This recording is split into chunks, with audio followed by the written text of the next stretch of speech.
Xin chào tất cả các bạn, hôm nay Linh Kiện Store sẽ giới thiệu cho tất cả các bạn một mẫu bàn phím mới nhất của bên mình. Thì đây là mẫu bàn phím cơ có tên là Zero Xbox Gaming Gear.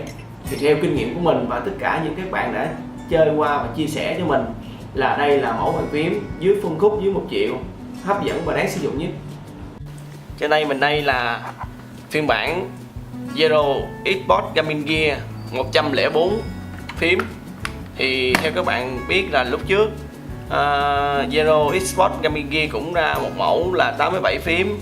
Thì hôm nay mình sẽ giới thiệu cho bạn mẫu 104 phím full khay cũng như các loại bàn phím cơ khác. Zero Xbox Gaming Gear có tuổi bền là 50 triệu lần bấm và được trang bị công nghệ Whistle. Thế các bạn đã thấy đó. Và đặc biệt mình rất thích ở cái bàn phím này là trang bị được dây dù và cục chống nhiễu nha các bạn. Rất là cứng và chắc, hơn gấp mấy lần dây nhựa. Thì bây giờ mình sẽ sơ lược qua, chỉ cho các bạn cách chỉnh màu về bàn phím. Đây nè các bạn thấy cái chữ FN không? Thì các bạn có nhấn vào đây và nhấn F9 nó sẽ tự động đổi qua màu khác. Cứ như vậy mình sẽ làm hoài, nó sẽ tự động nè. Các bạn cứ bấm đó. Nó có 7 tầng màu nha bạn, 6 tầng màu chứ, có 6 tầng màu, 1, 2, 3, 4, 5, 6. Thì các bạn muốn chỉnh qua màu khác thì các bạn vẫn nhấn F9, FN F9, nó sẽ tự động chuyển qua màu khác. Đó, các bạn thấy không, rất là đẹp.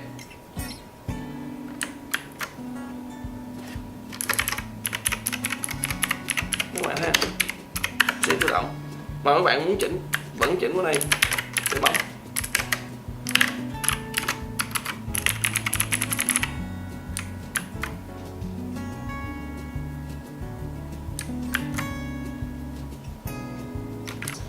Và thêm nữa nè các bạn ơi, các bạn có nhấn phím FN nè, nhấn vào phím 3 là nó sẽ tắt hết. Cứ nhấn phím N thêm và tiếp theo là phím 4 nó sẽ nổi hết đèn. FN phím 5.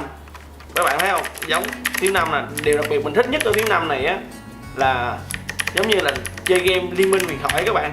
Mấy bạn nam á thường hay chơi á, và nữ thường nữ cũng có nữa. Bạn thấy không? QEWT F D B.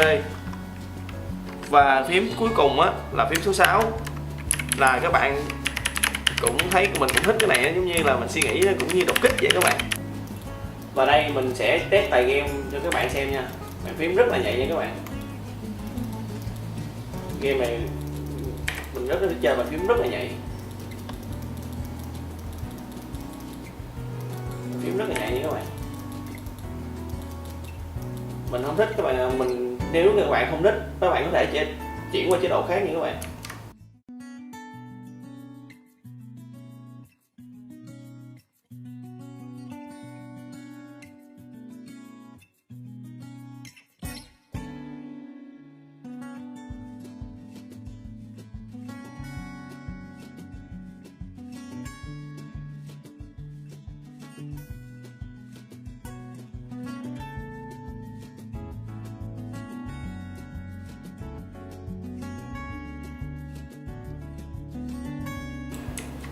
Đây mình sẽ thử một game nữa cho các bạn xem nha.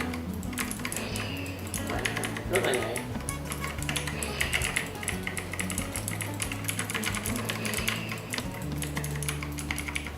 Rất là nhạy nha các bạn. Phím 1, phím 2 nè các bạn thấy không? Rất là nhạy.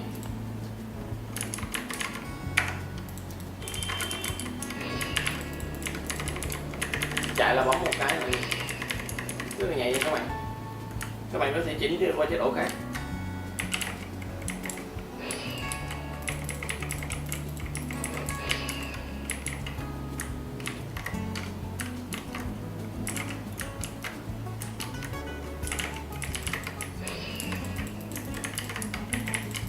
Các bạn thấy không? Nhảy rất là nhạy.